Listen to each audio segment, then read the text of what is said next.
मंच की आज शोभा बढ़ाते प्रदेश के यशस्वी मुख्यमंत्री आदरणीय जयराम जी लगभग 3 दशकों से भारतीय जनता पार्टी के संगठन को समर्पित निष्ठावान कार्य करने वाले प्रदेश के प्रभारी आदरणीय अविनाश जी, पार्टी के यशस्वी अध्यक्ष एवं सांसद आदरणीय सुरेश जी, सरवीन चौधरी जी, किशन कपूर जी, इंदु गोस्वामी जी, हंसराज जी, विक्रम जी, चंद्रभूषण जी, मंच पर विराजमान पार्टी के सभी सम्मानित जनप्रतिनिधि, सभी सम्मानित पदाधिकारी और जिन्होंने बड़े प्रेम और सम्मान के साथ मेरे संगठन की सीमित एक यात्रा का परिचय दिया, ऐसे हमारे त्रिलोक कपूर जी, आज इन सभी महानुभावों का नाम इस मंच से इनकी गरिमा नहीं बल्कि आपकी गरिमा में घोषणा देने के लिए ले रहे हैं। इस मंच से हर नेता को जय श्री राम का नारा, जय श्री राम का जय घोष दे सम्मानित किया गया, लेकिन आज मंच की ओर से मैं कहना चाहूंगी, बूथ अध्यक्ष को जय श्री राम, बूथ अध्यक्ष को जय श्री राम, बूथ पालक को जय श्री राम, बूथ पालक को जय श्री राम, बीएलए को जय श्री राम, बीएलए को जय श्री राम। इस मंच की आज अपनी एक गरिमा है, प्रभु का अपना ये संकेत है कि त्रिदेव का परिचय देने त्रिलोक की भूमिका में संचालक प्रभारी हम सबको नसीब हुए हैं। सुरेश जी ने अपने उद्बोधन में कहा कि ब्रह्मा विष्णु महेश की भूमिका में बूथ के अध्यक्ष, बूथ के पालक, हमारे बीएलए भाई और बहन निष्ठा से, समर्पण के भाव से संगठन की सेवा कर रहे हैं। लेकिन अध्यक्ष जी ने जब ब्रह्मा विष्णु महेश का उल्लेख किया तो ब्रह्मा जी को हम संसार के निर्माता के रूप में पूजते हैं, विष्णु जी को संरक्षक के रूप में पूजते हैं, और महादेव की जब भूमिका पर चर्चा होती है तो महादेव के क्रोध का वर्णन कम होता है और महादेव जो कंठ में विष को ग्रहण करते हैं उसकी आराधना हम ज्यादा करते हैं। और आज अगर हमारे बूथ की शक्ति के प्रति ब्रह्मा विष्णु महेश की दृष्टि से देखा जाए तो निर्माता राजनीति का, निर्माता संगठन का, निर्माता हिमाचल प्रदेश के भविष्य का हमारा बूथ का अध्यक्ष है। विष्णु की दृष्टि से अगर देखा जाए तो वो व्यक्ति जो संरक्षक बनता है बूथ का, बूथ में न सिर्फ अध्यक्ष का बल्कि बूथ में स्थित हर परिवार का, तो उस संरक्षक की भूमिका में हम बूथ के पालक को देखते हैं। और अगर महादेव की चर्चा करनी है, दुश्मन को ध्वस्त करने की किसी के पास ताकत है, दुश्मन की कठोर वाणी को सुन विष के रूप में उसे धारण करने की अगर किसी के पास क्षमता है तो वो हमारे बीएलए भाइयों और बहनों के पास वो क्षमता है। इसीलिए सुरेश जी ने आज ब्रह्मा विष्णु और महेश की उपाधि हमारे त्रिदेव को दी है। मैं स्तब्ध हूं इस मंच से। त्रिलोक जी ने आप सबसे आह्वान किया कि जय घोष ऐसा हो, जय श्री राम का नारा ऐसा लगे कि आवाज दिल्ली तक जाए। त्रिलोक जी, मैं चाहती हूं दिल्ली तक नहीं, आवाज अमेठी तक पहुंचे। जैसे ही मैंने अमेठी तक आवाज पहुंचने का उल्लेख किया, वहां से एक भाई ने जय श्री राम का नारा दिया। उस भाई से मैं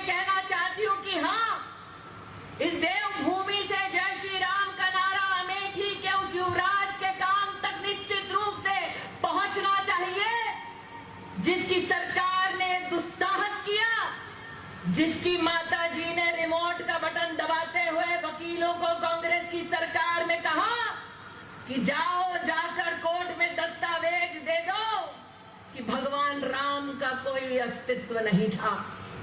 मैं चाहती हूं कि देवभूमि वीरभूमि हिमाचल प्रदेश से उस खानदान के कानों तक जय श्री राम का नारा जय घोष पहुंचे, जिसने वर्षों तक राम मंदिर के निर्माण से हमको वंचित रखा। तो वो उस खानदान से जय श्री राम। इस मंच से कुछ लोगों ने उल्लेख किया कि युवराज को कुछ ऐसा भगाया गया कि उन्होंने केरल में जाकर पनाह ली। यह सत्य है, राहुल गांधी ने केरल में जाकर पनाह ली, लेकिन यह भी सत्य है कि केरल में लक्षण कांग्रेस पार्टी ने ऐसे दिखाए कि गौ माता का गला काटकर बड़े गौरव के साथ अपना फोटो खिंचाकर ऑनलाइन डाल दी। मैं चाहती हूं कि त्रिदेव की ये ताकत उस खानदान के कानों तक ये संस्कार पहुंचाए कि जो गौ हत्या में गौरव करते हैं वो इस देवभूमि पर आकर अगर वोट मांगने का दुस्साहस करेंगे तो हिमाचल की जनता उनको मुंह तोड़ जवाब देगी।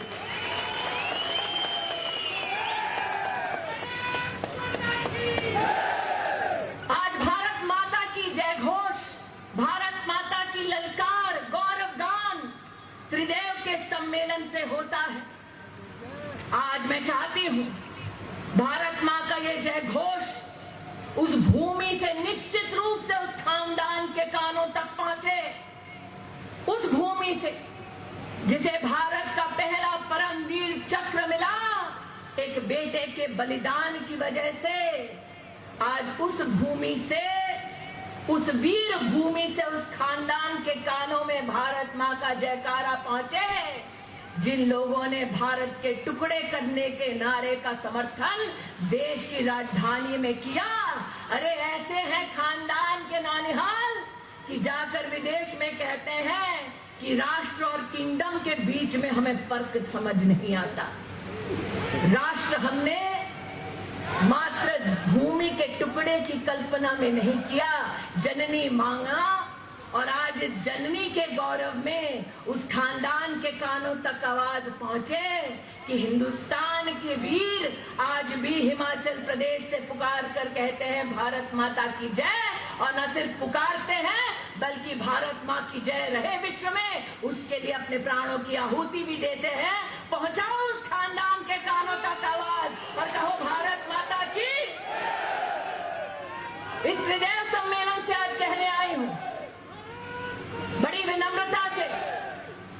जयराम जी ने अपने उद्बोधन में कांग्रेस के एक एक कटाक्ष का जवाब दिया। बड़ी विनम्रता से अविनाश जी ने, सुरेश जी ने कार्यकर्ता के मनोबल को बढ़ाने के लिए मार्गदर्शन दिया। लेकिन आप सब जानते हैं कि मेरे अंदर आज भी वो आग है जो मेरी वाणी से प्रस्फुटित होता है। और उसके पीछे कारण ये है कि मैंने स्वयं अमेठी में कांग्रेस के राज में 50 साल गरीब को तिल तिल कर मरते हुए देखा है। कांग्रेस के नेता ये दुस्साहस करते हैं कहने का कि हिमाचल में रिवाज नहीं है। अरे मैं पूछना चाहती हूं, हिमाचल में तो ये रिवाज भी नहीं था कि एम्स हिमाचल प्रदेश में बनाया जाए।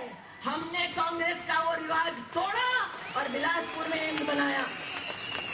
हिमाचल में तो ये रिवाज भी कांग्रेस का नहीं था कि IIM बनाया जाए। हमने रिवाज तोड़ा और नरेंद्र मोदी ने हिमाचल प्रदेश में IIM बनाया। हिमाचल में तो ये भी रिवाज नहीं था कि हिमाचल प्रदेश में अटल जी के वक्त पर जिस टनल की कल्पना हुई वो टनल का निर्माण पूर्ण होकर वो राष्ट्र के सम्मान में, राष्ट्र की सेवा में समर्पित किया जाए। 20 साल से कांग्रेस ने जो रिवाज बनाकर रखा हिमाचल में, वो रिवाज मेरी पार्टी के नेता, मेरे संगठन की सरकार ने तोड़कर दिखाया। और इसलिए कांग्रेस पार्टी के नेता कान खोलकर सुन ले, इस बार भी चुनाव में रिवाज हम तोड़ेंगे, एक बार फिर कमल का फूल खिलेगा। ये क्यों बोल रही हूं मैं? कांग्रेस ने हमेशा मुख्यमंत्री की कुर्सी को सत्ता के उपयोग, मुख्यमंत्री की सरकार को सत्ता के तंत्र के रूप में इस्तेमाल किया। और मेरी पार्टी ने, आपकी पार्टी ने, हमारी पार्टी ने सेवा का मार्ग चुना। आज मुख्यमंत्री जी अभिनंदन कर रहे हैं प्रधानमंत्री जी के कोविड काल में काम का। जनता में एक एक बच्चा जानता है, एक एक परिवार जानता है। अगर ये विपदा कांग्रेस के कार्यकाल में आई होती तो लोग भूखे मरते। आज हमारा ये गौरव है कि 25 महीने 80 करोड़ जनता को मुफ्त का अनाज घर तक पहुंचाकर अगर देश में किसी ने दिया तो वो भारतीय जनता पार्टी की सरकार ने दिया। हिमाचल में 30 लाख से ज्यादा नागरिकों तक अगर 25 महीने मुफ्त का राशन किसी ने पहुंचाया तो वो भारतीय जनता पार्टी की सरकार ने पहुंचाया। ये खानदान ऐसा दिल्ली में बैठा, और सच कहूं कि दिल्ली में, इटली में है कि यूरोप में घूम रहा है नहीं जानती, लेकिन खानदान ये ऐसा कि जब विपदा की घड़ी आई तो युवराज ने देश को भयभीत किया और कहा कि वैक्सीन मत लगाना। वो जानते थे कि अगर गरीब मुफ्त की वैक्सीन लगा लेगा तो मौत के घाट नहीं उतरेगा। वो चाहते थे कि ये वैक्सीन विफल जाए, गरीब कभी भी संरक्षण कोविड से ना पा पाए। और आज हमारा गौरव है कि हिमाचल और देश भर के नागरिक को मुफ्त की अगर वैक्सीन किसी ने दिलाई तो भारतीय जनता पार्टी की सरकार ने दिलाई। और आज ऐसा नहीं है कि मैं जीत का, यश का सेहरा मात्र अपनी सरकार के सर पर बांधती हूं। अविनाश जी ने कहा मेरी सरकार है तो मेरे लिए अच्छी है। मैं इस भ्रम में नहीं हूं कि सरकार मेरी है इसलिए अच्छी है। मैं इस गौरव में आज हूं, इसकी अनुभूति करती हूं कि मेरी सरकार ने उनकी सेवा भी की जिन्होंने शायद वोट नहीं दिया।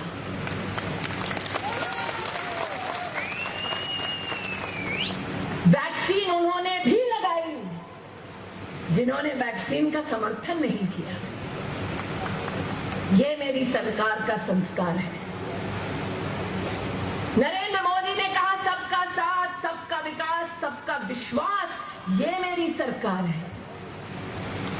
नरेंद्र मोदी ने कहा चुनाव अपनी जगह, सरकार और प्रशासन अपनी जगह, हम सर्वे भवन्तु सुखिनः के ध्येय के साथ आगे बढ़ने वाली पार्टी है, हम पक्षपात करने वाली पार्टी नहीं है। मैं आज संगठन के यश को विनम्र प्रणाम करती हूं। वो कांग्रेस पार्टी जो कटाक्ष करती है भाजपा पर, रिवाज नहीं बदलते, उनसे कहना चाहती हूं कि विपदा की घड़ी में कांग्रेस का भाग जाना रिवाज था देश की राजनीति में। विपदा की घड़ी में जब मौत सामने थी तो मेरे संगठन की बहनों ने एक एक गरीब के लिए हाथ से अपने मास्क सिला और हिमाचल में 50 लाख मास्क का वितरण मेरी पार्टी की बहनों द्वारा हुआ। इतना दम कांग्रेस में नहीं है। जब मौत मंडरा रही थी तब मेरे संगठन के कार्यकर्ताओं ने 5 लाख फूड के पैकेट बांटे।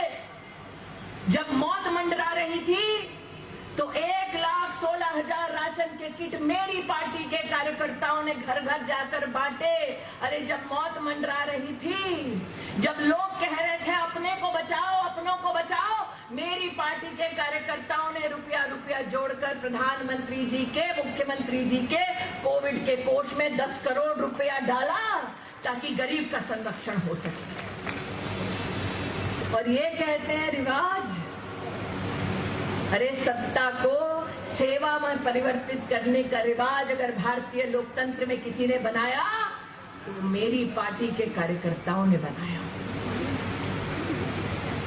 इसलिए आज जब जयराम जी चर्चा कर रहे थे एक ऐसे राजनीतिक विशेषज्ञ की जिसने कांग्रेस पार्टी से कहा हिमाचल भूल जाओ, हिमाचल में कांग्रेस की सरकार नहीं आएगी, मैं तो कहती हूँ जयराम जी जिन्हें खुद मार्गदर्शन की जरूरत है कि अपनी पार्टी कैसे चलाए, वो प्रदेश क्या खाक चलाएंगे। आज इस मंच पर मेरे प्रदेश के अध्यक्ष, मेरे प्रदेश के प्रभारी, मेरे प्रदेश के सांसद, मेरे प्रदेश के मुख्यमंत्री एक साथ विराजमान है। मैं चुनौती देकर कहती हूं, कांग्रेस के कार्यकर्ता से पूछो खानदान कहां है, वो बता नहीं पाएंगे। और ये पारदर्शिता सत्ता में नहीं, सेवा में नहीं, बल्कि संगठन में भी क्यों है? क्योंकि मंच पर जितने लोग बैठे हैं, जिसमें मैं भी शामिल हूं, हम जानते हैं कि अगर आप हैं तभी हम हैं। मैं इस भ्रम में नहीं हूं कि अमेठी में अकेले जीती त्रिलोक जी। 50 साल स्वयं सेवकों ने लाठी खाई।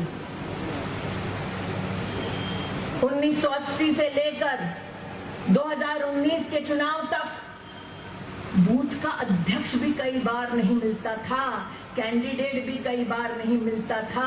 अमेठी में कार्यकर्ताओं ने सतत संघर्ष किया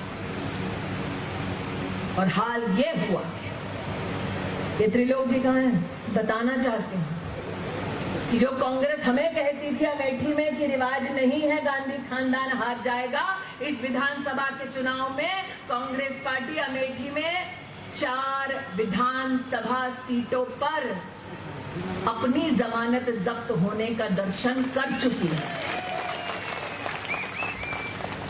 जो एक वक्त कहते थे कि हमें कोई नहीं हिला सकते, ऐसा रिवाज नहीं भारत के लोकतंत्र में, उनकी जमानत उस क्षेत्र में जब्त हुई जहां के वो सरताज थे। इसलिए आज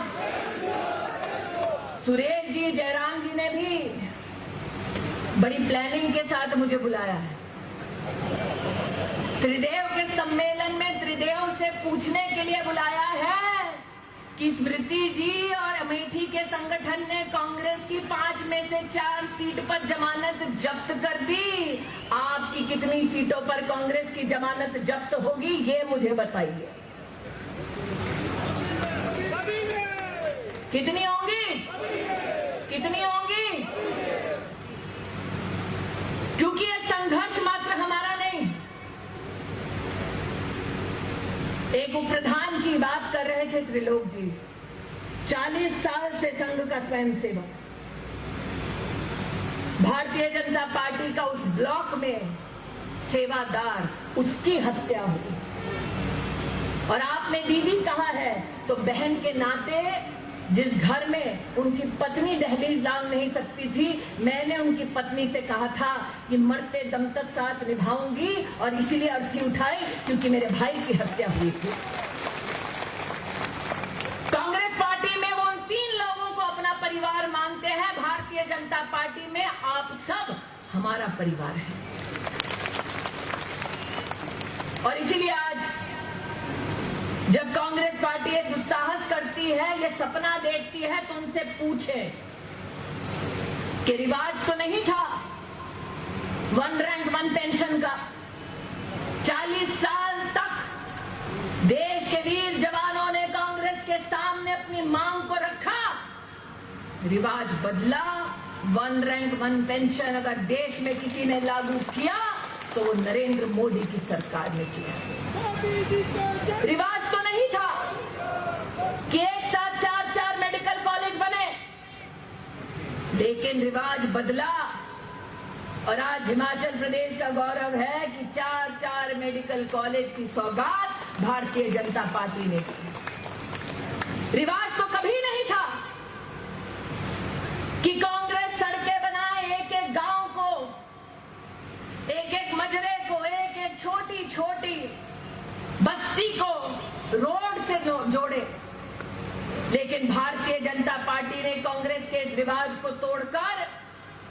860 से ज्यादा सड़कों का निर्माण अपने 4.5 साल के कार्यकाल में किया। रिवाज तो कभी नहीं था कि हिमाचल के किसानों को सालाना 6,000 रुपया मिले, लेकिन भारतीय जनता पार्टी की सरकार ने 9.5 लाख किसानों के बैंक के खाते में 6,000 रुपया प्रतिवर्ष पहुंचाया। और इसीलिए इस बार भी भारतीय जनता पार्टी रिवाज तोड़ेगी। सत्ता के लिए नहीं, सेवा का मौका पाने के लिए त्रिदेव के आशीर्वाद से कमल का फूल हर बूथ पर खिलाएगी, भाजपा की सरकार बनाएगी। आज यही विश्वास व्यक्त करने के लिए बूथ स्तर तक हमारे संगठन को और सशक्त करने के लिए आज आप सब कर्मठ कार्यकर्ताओं के शीश में, चरणों में शीश झुकाती हूं। त्रिदेव की भूमिका में आप सदैव बूथ को संरक्षित रखें।